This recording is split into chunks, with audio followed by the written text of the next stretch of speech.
So Steve, we've got 2 games to cover. After the awful Punjab game, it was great to get 2 wins.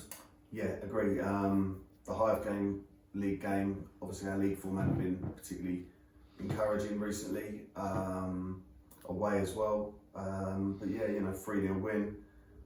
I thought Hive did all right actually first half, but I think in terms of chances, clear chances across the course of the game, I can think of at least 2 really, really good ones we should have scored. So for me, comfortable in the end, but they worked hard and good luck to them. Yeah, and similarly with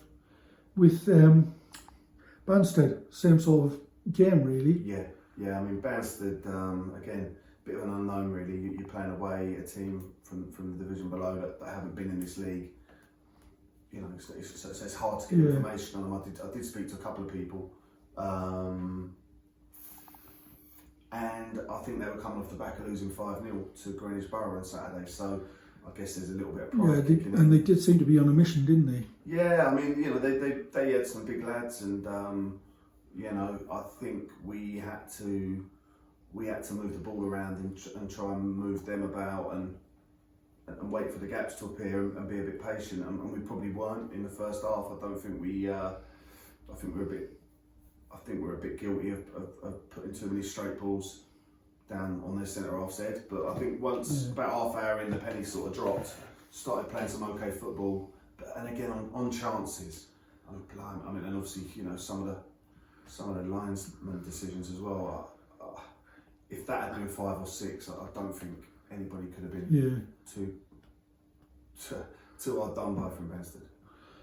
And before we start talking into each game, I think it's worth considering the fact that we could talk about consistency, because we seem to be up and down, win one, lose one, win one, lose one. Yeah. And then also like our away form, we're probably the best in the league, and our home form's the worst in the league. You know what I mean? I think we've lost 2 away, but we've only won 1 at home. What's going on? It's a bit of a head scratcher. There's a few potential reasons I could give. One is, I think potentially we've had some harder fixtures at home, which probably is a contributing factor. Secondly, we have to make a few compromises on our squad availability this year. It's just the way it is. With the budget how it is, we've had to sort of accept some people's personal circumstances, work circumstances, injury circumstances, and it has made it quite difficult to have a settled 11 week in, week out. Well, I think we've had 1 game where we've played the team that started the last game. But there you go. And it's hard to be consistent when you can't put the same people on the pitch. But that's the challenge for us, and I think we've shown that when we can get our strongest squad to a game, we're a match for anyone. But yeah, 3 clean sheets out of the last 4, 5 goals with none conceded in the last 2 games. So all right, we did need to do something after that. But it's 3 games out, 3 wins out of 4. So 3 wins out of 4 and 3 clean sheets out of 4. Hopefully, it's starting to come a bit. Yeah. And even the Punjab one, like again, fair play to them, but let's not forget we pretty much done exactly the same thing to them at their place. So even just a month earlier, we scored 4. Just those 2 games against Punjab just sort of demonstrate the Jekyll and Hyde nature of our performances. So anyway, we'll start looking at Hyde, and that was a messy first half, but I think we edged it and got a deserved goal from Tommy in the end. I thought Hive, I'll be honest, I thought it was pretty even. I thought they had a few opportunities, half chances. They got in down our right hand side a few times. There was one, the guy sort of put one across the crossbar and wide. Stedman cut in on his left and then dragged it wide of the goal. So they weren't without threat, but I did feel also on the counter-attack we had 3 or 4 good opportunities. Yeah. I think the Mendes put one wide. We had a few crosses coming in that just no one was on. He also seemed to help us a bit, because their number 3 was probably their strongest player, their left back, and he started the game sitting deep, so Reg didn't have much room. But for some reason, after about 20-25 minutes, they pushed him right on. So there was huge amounts of room for Reg to run into, and Reg was getting great, having a fun game by then. He was getting loads of ball. Yeah, I don't know why maybe they didn't intentionally do it, but did feel like there was a load of space in front of us. Yeah, I'm not consciously aware why that was. I mean, we had to change our formation after about 20-25 minutes because Matt Black, unfortunately, his hamstrings, it hasn't gone, but it has, but it's not a bad one. So that meant we had to tweak the formation, which possibly gave their fullbacks a little bit more of a green light to get a bit higher. So maybe that's what happened. I'll be honest, I wasn't conscious of that, but Reg, if he's got up a head of steam and if we're getting the ball in the right areas, he's obviously someone who can open the door and cause problems.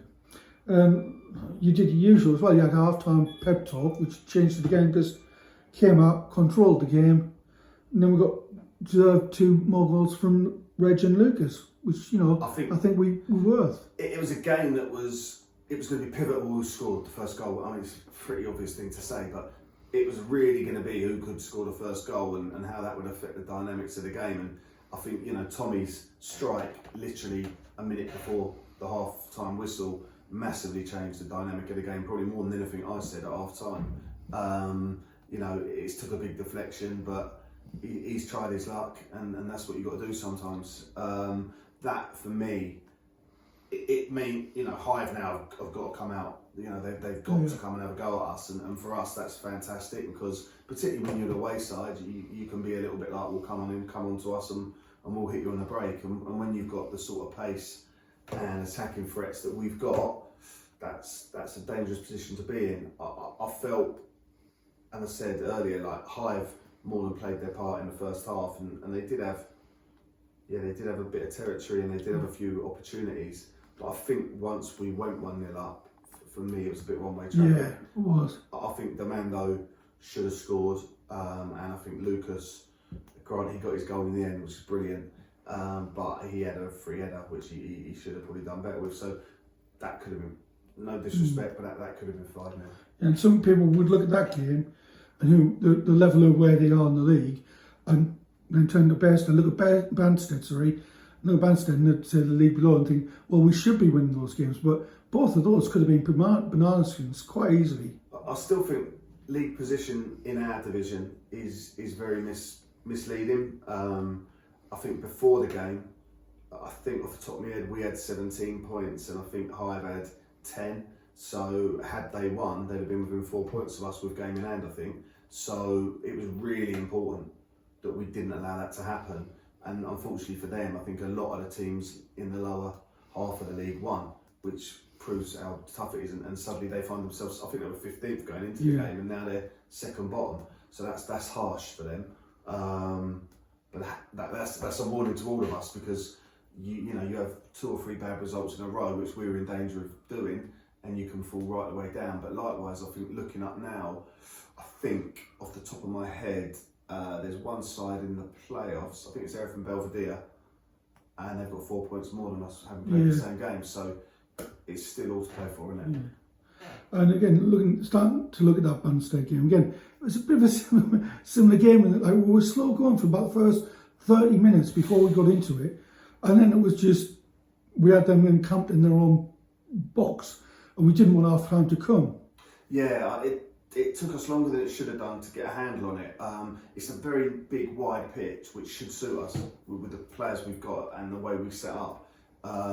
It was quite a challenging surface, so some of our touches, some of our control weren't good enough. That's not all because of the surface, some of it was because of sloppiness, but I think it took us longer than it should have done to get our rhythm. Also, don't forget, I mean, we had Cam Hall in goal making his debut. We had Alfie Dennis at left back making his full debut. He came on a sub, against Punjab, which probably wasn't much of a debut to remember. So that was his first start. Matty Dunmore, obviously, getting a deserved start. Trev coming back, first start for over a year. So there's a few partnerships there that aren't as consistent. Let's say Cam Hall in goal.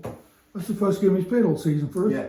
First game of the season, he's kept a clean sheet, he's done what he had to do. So, yeah, we probably weren't as slick as we'd like to be, but as I say, ultimately, I didn't think in the first half Banstead offered a lot other than trying to put the ball over our fullbacks' heads for their two wingers to get after, which they did have a little bit of success with, more than they should have done.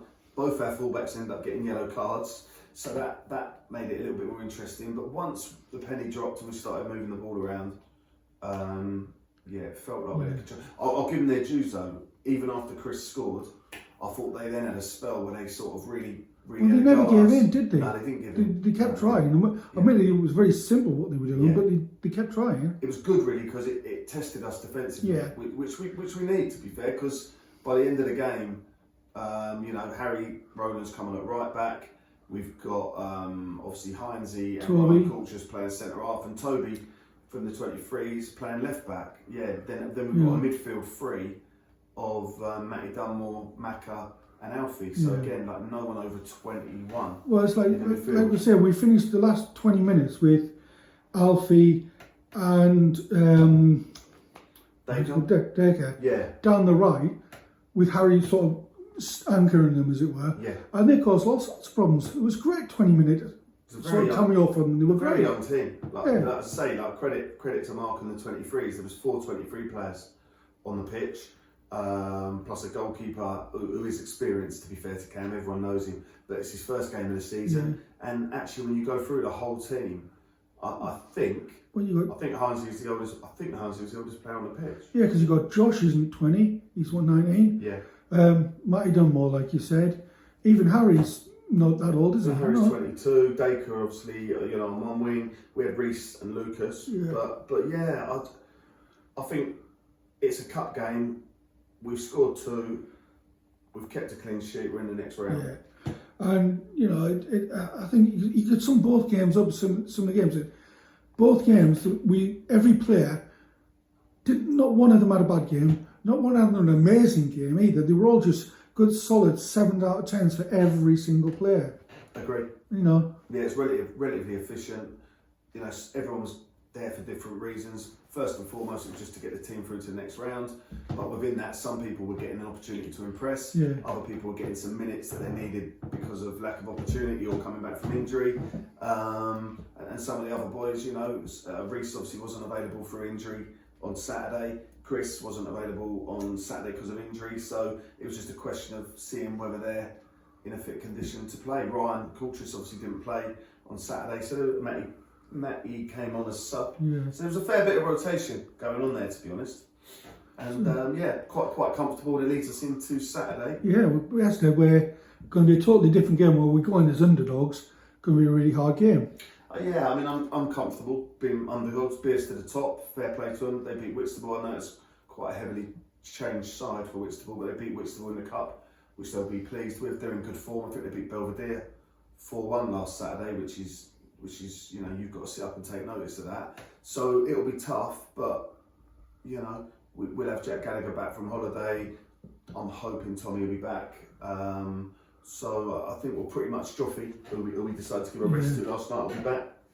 So Mo Alaka obviously was suspended last night. When you actually think about it, there's they're all been a lot of rotation. Yeah, all those 4 you would normally think would be in the first team. Exactly. So hopefully puts us in good stead, and hopefully we can put in a points-winning performance at home, which would be a rarity, wouldn't it?